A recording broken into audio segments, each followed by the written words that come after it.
we probably got to go to a full-scale regulatory model of the porn industry, meaning you got to get a permit from the government before you can upload pornographic content. I don't understand. I think that's basically... What the Sorry, hold on. Whatever happened to don't step on Sneck, libertarian, ANCAPery, all that shit? Whatever happened to we don't want big government getting involved in our lives? But I was like, you need to get a government permission slip before you can be a sex worker. Like you need approval by the government, and the government gets to approve and then oversee every single sex work that is done. What are we talking about here? And these ID laws that are passing across the US, they're really, really actually impacting Pornhub in a negative way. Yeah. Pornhub decided to comply with the ID laws in Louisiana, and they reported after that an 80% decrease in traffic to the site out of Louisiana. Good. So compliance with age verification actually decreases traffic by 80%, which is why they just decided to completely block access to everyone with more passing laws. There's a couple issues there. For YouTube, if you make a video on YouTube and they determine it to be age-restricted content, the only way to watch it is to log in. And that shatters your traffic, not because you're making porn. Like, I could make a video where it's like, look at this, violent video that happened in New York. Oh, it's breaking news. And then nobody watches it because they won't recommend it. And if you click on it, it says, please log in to view this video. And people just go, I don't know, whatever. They just don't do it. Right. People don't want to log in. So Pornhub is basically like, people just want to go to the site and watch. They don't want any barriers for them. Well, that's too bad. They should legally have to have those barriers. And if that means they operate only at 20%, well, congratulations, that's your market cap. But so break down for me what the law does specifically in these states with these IDs. Yeah, it's a little bit different, and most of them are Cut to the exact picture of someone I think would want to talk about this topic. I was to look up Webster's Dictionary defines man obsessed with gooners and gooning as based on Louisiana law. Texas is a little bit different.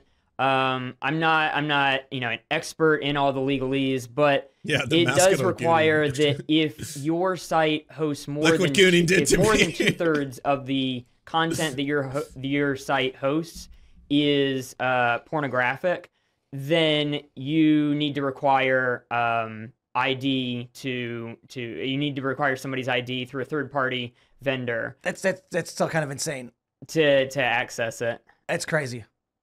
There's a threshold. It's like, okay, so you can have porn. Yeah. Well, I think the idea is to prevent like Twitter and social media. I definitely understand the idea, because it's like, again, what do we get into, like the one? Have I seen Norm Finkelstein talk about gooning? No, I don't think I'd ever want to hear that. not two topics I'd want to have in the same offs, like where somebody could have uploaded porn to the site, but the site isn't really for porn. I think it's to prevent like social media from getting caught up. Yeah, I think like should be caught up in it. All right, well, if it's perhaps. funny. I mean, imagine Twitter as it's funny downtown, as fuck. Okay, fine. Right, it's where everybody's talking, everybody's hanging out, and you can choose different neighborhoods, little pockets where people are talking and retweeting and stuff like this. Kids can walk around downtown. Okay, we all agree with that. They can go to the butcher shop, whatever. And there's an adult bookstore, but the windows are blocked out. Nobody can see inside. Nobody. It doesn't matter how old you are. You got to knock on the door. They'll open it up and they'll say, ID, please. Twitter should have to do the exact same thing. For like its pornographic sections. And exactly. Such. Yes, that makes sense. Yeah. If you're on any social media platform, so people have debated this, like, if you require an ID for Twitter, then politics has damaged people who want to speak anonymously, whistleblowers, for instance. And I'm like, yeah, you can walk downtown and you don't need an ID. You don't got to say who you are. It's your. Twitter's filled with porn, though, dude. What are you saying right now? Why is it just like different sets for different sites? Well, because we hate this specific one. Yeah, we hate them. We despise that porn site. So we need them to do that. Not Twitter, though. Twitter's like the public forum. The public forum that, again, sex workers can use to be able to promote their work. The right to privacy, even in a public space. They can see your face and all that. But if you want to go into a porn shop or you want to buy cigarettes or booze, now we're going to need an ID from you. So here's how I look at it. Twitter, Facebook, Instagram, Snapchat. So again, this story is one that's been looked at time and time again, and it keeps revealing the same story, that this is actually going to negatively impact a lot of different things, sometimes civil rights itself. If people are going to need IDs, and this law is one that is currently being argued in Canadian Parliament, they are labeling the whole thing under the Protect Children Act, or Protect Children. Basically, this bill is distinctly designed to protect kids from getting access to porn sites, and a whole bunch of people, especially people who care about, you know, censorship, free speech and stuff like that, were saying that this is actually going to be very draconian, and it'll give huge amounts of database information to third parties if they want to sell it. Not to mention, this is actually going to impact sites that may or may not have other content that one can see, right? Like, it's not distinctly only porn sites that are going to be affected by this. Other sites that are social media based, that suddenly have you know, pornography on them, or allowed to have pornography on them, will also be affected by this. So now you're going to need your ID and put your information into almost every single website, social media site that you want, in order to just gain access to these sites. No one is arguing that there shouldn't be something preventing people who are under the age that is appropriate by state and province that's been determined, right, to be able to access these pornographic sites. And again, if you do have children, you should be applying as many kind of filters and protection services if you are even allowing them to go on the internet, which you shouldn't. I mean, most data shows that you shouldn't be letting your kids just like use the internet unsupervised. There's a lot of fucked up shit on there. Don't let your kids use the internet unsupervised if you are giving them access to the internet. And if you are, put on child safety filters and everything to it, because the very idea that like kids are smart. And the thing is, if you're like, well, we're going to put this block on it, see, and then they'll never be able to access the site. They'll never learn about what a VPN is. It's not like a VPN is built into some browsers by default, say like Opera, that has a built-in VPN that'll allow them to then access the site. But we'll get them, we will. We'll stop them all. And it's like, well, no, you're just causing a lot of problems for people who are of age, who want to legally access porn if they want to, and should have the right to be able to look at pornographic images if they want to. You're going to have a whole bunch of personal information sold to third parties through these databases, because we already know what these data harvesting websites will do with our private information. They've done it before. And then in addition to that, you're not actually going to be solving the problem to protect them kids. I know it's an easy kind of like sale, because you pitch the whole thing as like, well, this is to protect the kids. And now let's cut to the creepiest looking guy in history as he talks about protecting children. And now let's go right back. Snapchat, whatever. If somebody posts porn available for anyone to see, I don't see a difference between that and walking around downtown holding a big poster of porn. You're gonna get it's obscenity laws. I agree. You get arrested. Yeah. They come, they take it down, and say we're gonna arrest you. I mean, honestly, the cops may come down, destroy the sign, and say don't do that again. That's probably what happened in a lot of circumstances.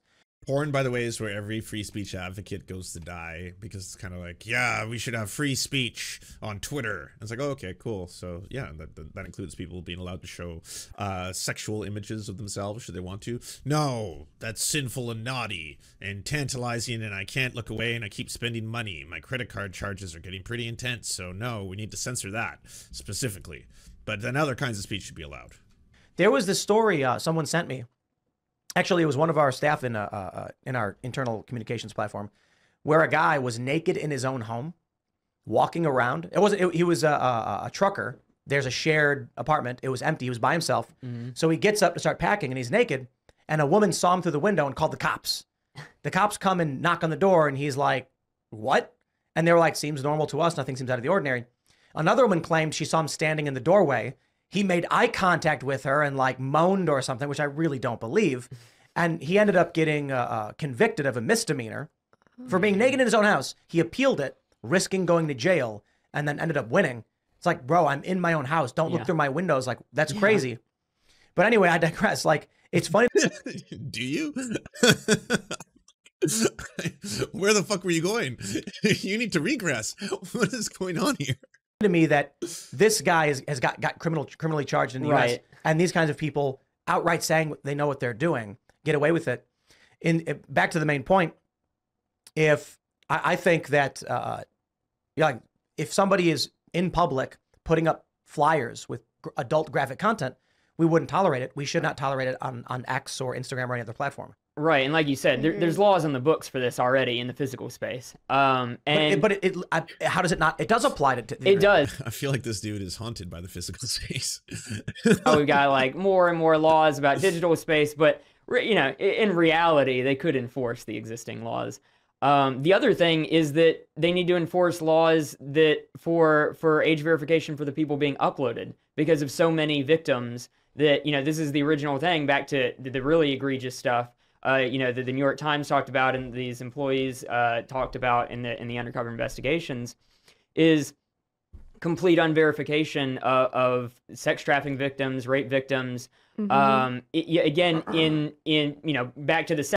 So this is where they're switching from two topics, well, two different sides of a topic, where obviously I am very much in favor for cracking down on a lot of these sites. These sites are fucking terrible, by the way. All the MindGeek ones, all the ones that are based on that massive empire of basically all the tube site porn sites, yeah, they're horrifying. They're terrible companies. They're incredibly exploitative, both of people who are content generators for them, of sex workers, but also they've always had problems with people uploading revenge porn, underage porn, all that kind of stuff. They do very little to prevent the exploitation of individuals that are being used on their platforms. Like, obviously, if that's where the right wing wants to go after people, I have no problem with it. You know, yeah. it's in my opinion, it's a fine fight. Let them fight. You know, if that's where you're going at it. But if you're just like, I just want to, you know, make it harder for people to look at porn because I don't like porn, or I want to restrict the ability for people to use porn without putting their IDs in, or you're pulling their cards out or stuff like that.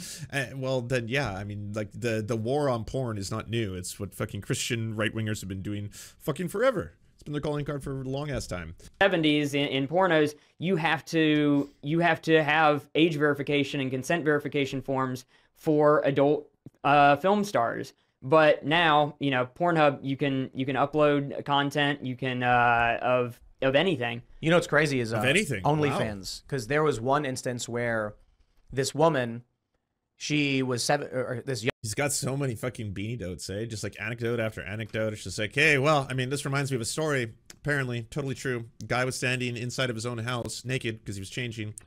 Cops got called on him, and then, true story, yeah, and then he gets arrested for it. Allegedly, apparently someone was saying that he was standing at the door and moaning, but then, like, he fought it and won. True story. So, I digress. Young girl, she was 17. She had a bunch of followers. The moment she turned 18, yeah, I know she had porn. About, yeah. And then everyone kind of asked the question, she's underage in those videos. Those videos were like, she turns 18, within minutes, she's got all these videos up, and they're like, no way she filmed all that in a few minutes. Those are videos of an underage girl. And she can just say, no, I filmed them when I was 18 or whatever. I don't think so. I mean, there's questions there on how you handle that legally and morally. But I guarantee if they went onto her computer, they would see, you know, date created, and they would see that she was underage when she filmed these videos and then uploaded herself underage. I kind of. What does that have to do with anything anyone's been talking about? It's like, here's yet another strange edge case that, like, is not very common, but this has happened before and it's pretty fucked up. It's like, yes. Wait, sorry, is anyone on the other side of this? Is anyone on this is the side of that, like, if a dude is changing in his own home and he gets arrested for it, that's okay? Like, no, obviously. And what does that have to do with people accessing porn sites using government ID by law? And there are states that are, like, implementing these rules, and then it's like, well, yeah, now they're seeing surges in people using VPNs. Surprise, surprise. I think we probably got to go to a full-scale regulatory model of the porn industry, meaning you got to get a permit from the government before you can upload pornographic content. I don't understand. I think that's basically. What the fuck? Sorry, hold on. Whatever happened to don't step on Sneck, libertarian, ANCAPery, all that shit? Whatever happened to we don't want big government getting involved in our lives? But I was like, you need to get a government permission slip before you can be a sex worker. Like you need approval by the government, and the government gets to approve and then oversee every single sex work that is done. What are we talking about here? How it existed 50 years ago, and really how it existed before the mass tube sites existed.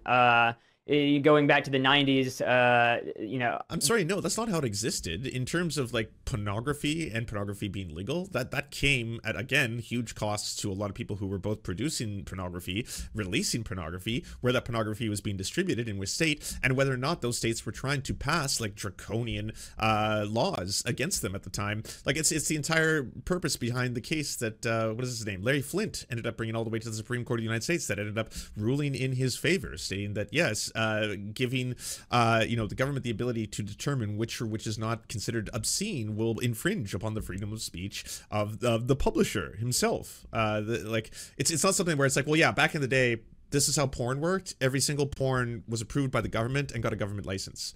So why don't we just go back to that system? It's like, that was never the fucking system. What are you talking about? I think that's really, you have to have, it's called Section 2257 of the Child Protection Act, and you have to have forms that show this model is here, we have their IDs on record, here's their signed consent forms. You have to have. None of that has changed. Like, professionally produced pornography does have IDs, consent forms, every aspect of that. Absolutely it does. All that. If you're like a studio, you have to have that. But if you're just some guys, you know, some group uploading, some fly-by-the-night studio uploading to a tube site like Pornhub. Oh, so they want to come after basically webcam people. Yeah, like uniquely here. Because it's like, hey, big studios will most likely have production crews, cast, film, lighting, maybe a plot and stuff like that. But then there's this even more sick and degenerate filth, you know, these people who just turn on webcams and lights and then they just sell their bodies on the internet. They should have to get government forms and approval before they're allowed to do that. Then they don't ask for any of that. I think OnlyFans requires ID, right? Like, if you're a creator, you have to like submit an ID or something. They require a bank account at the very least. Yes, they actually. You know, they absolutely require government ID verification to avoid this problem that you're talking about right now of potentially having underage people use their services. Absolutely, they do. Actually, do they do require an ID? You need to verify with your face and your ID. Only church-sanctioned prawn? Yeah, I mean, what is that even going to be? So, like, you won't even be able to allow, like, they won't let you watch music videos. That'll be considered, like, can you imagine watching something like Dirty, like, in today's day and age? They'd be like, oh no, this is pornography. No, it's a music video. They're dancing. This is Redman's part. He's got a good beat. There's nothing anymore. Now you can't even like have an orange and a banana. You know, if you have two oranges and a banana in your house and the oranges happen to roll a little bit down the table and then they connect with the banana, that'll look like a phallus. And then that's pornographic. And then you've just got a giant fucking penis before your very eyes. And then like, what if you were to suddenly eat the banana on camera and it's just because you were hungry? It's not because you were trying to demonstrate oral fixation or something like that. And what if that happened? And then does that require a government license or ID to be able to prevent that? Next to your face. Yeah. Yeah. Yeah, their website says you have to be at least 18 years old to create an account to access the platform as a fan or a creator. Mm-hmm. And so I can respect that, right? You can't even sign up unless you have that in. But I also think there's probably something just... Look, it's bad, the ubiquity of porn and where we're at as a society. I don't think it's healthy. Well, that's where we're ultimately going with all this. Come on, you can try and, you know, repackage this whole thing, but that's the exact old bigotry of the past, right? It's kind of like, oh, I mean, what does this really speak to, though? Are we a sick society? Are we just obsessed with tits and cocks? Is there no other way? Libertarian argument is, you know, let people do what they want to do, but I think it's causing severe depression. It's causing psychological issues in young people. And the challenge then becomes, do we decide to cross a moral line and say, we get it, you like it, these people are adults, but... I also find it really funny that like every single person who ever wants to wage a war on sex workers or pornography or things they consider pornography or people who are scantily clad or women who are usually scantily clad, it's usually about controlling women at the end of the day. They also pretend that they don't enjoy any of it or it has no appeal to them. Like, hey, this doesn't appeal to me, right? Like, I'd never watch a porno. I'm not sick and depraved. But, I mean, for all you losers, you gooners at home who can't stop cooming 24/7 because you're just, like, obsessed with tits or some shit. Well, like, yeah, for you savages, obviously this is going to be something that, like, you know, you have no control over. And it's like, well, but I'm pretty sure everybody, if they are sexual, enjoys looking at sexual images. That's kind of a thing. We crossed the Rubicon on how this is screwing people's brains up substantially, and I don't know, what do you guys think about? And don't get me wrong, this is where I always have to put the disclaimer, by the way, there can be serious addictions to pornography, and the pornography industry and the sex work industry can be very, very exploitative to workers. We should actually legalize all sex work so that workers and sex workers can live safer and healthier lives, and we should also allow for the unionization of sex workers as well, so they're not as exploited within their work environment. But sex work is absolutely 100% work, and like all these kind of things, like these are also, in addition to, this is all true, right? It's not as if you know, all porn that is created is you know, done so ethically, and there is certainly a thing to be said about people who can become addicted to watching pornography. But should pornography in itself be vilified, or should people who enjoy pornography be vilified? Absolutely not. You know, we all like looking at naked people. that having well, seen not all what of you've us, seen? but some of us do. I don't think I don't even have to speak about what I think, because one of the guys in the undercover tapes who works at Pornhub and has worked there for over 11 years. He was the 7th employee at Pornhub. Literally says that porn's not healthy. It's addictive. Yeah, it's a drug. We don't know the health implications of it. We don't know any of the implications of it. It's damaging to relationships. He actually brings up. Okay, so that second part, like, it's actually been pretty well studied. And yes, you can show that there's a correlation between people who become addicted to pornography and are consistently seeking to get a serotonin or dopamine release through that action, that it can negatively impact their lives. That's why, like any other addiction, it can become an addictive, an addictive substance of its own kind. That much is true. But then to say the second part, is like, well, and it ruins relationships, and it's terrible, and all porn is bad. I was like, no, like, God damn it. Like, tons of people in relationships watch porn together, or individually, or with other people, or in groups, or like there's lots, like it's always this idea where it's like, well, yeah, but the thing is that, like, you know, this is going to destroy healthy relationships and people won't be able to have healthy relationships. So it's like, well, possibly if one person is hiding the fact they're looking at porn because their partner doesn't allow them to look at porn because it's considered bad for them, or sinful for them to look at the naked pornography, so they have to do it in secret, that yes, could certainly have a negative impact on the relationship. Jordan Peterson and completely mirrors or make it together. Porn. Absolutely. Wow. Yeah. Wow. Thank you so much for watching, everybody. Can you please hit the like and subscribe button and maybe leave a comment? It really does help the videos out. But first, the people who produce everything you see before you and make this entire channel possible: Amazing Fletch, Anna Loves Riley, Ariane McCarthy, Cheryl Alvarez, Doug Caddy, Everything Important, Hagbard Celine, Multimondi, Omni, Peanut Butter Blondie, Political Puppy, Quiet 185, Rachel K, Riley and Anna, Roller Dragon, Ruby K, Cernicus, Spinach Monster, Stellar Vision, Sebastian Demel, Trevbot.exe, Words Greenwood, and Travis McClinton. And also, thank you to every other person who helps fund this show. Their names are on the screen right now. It would not be possible without every single one of them. We cannot thank you enough. And if you want to join the Patreon, please come to patreon.com/theserfs and help us exist.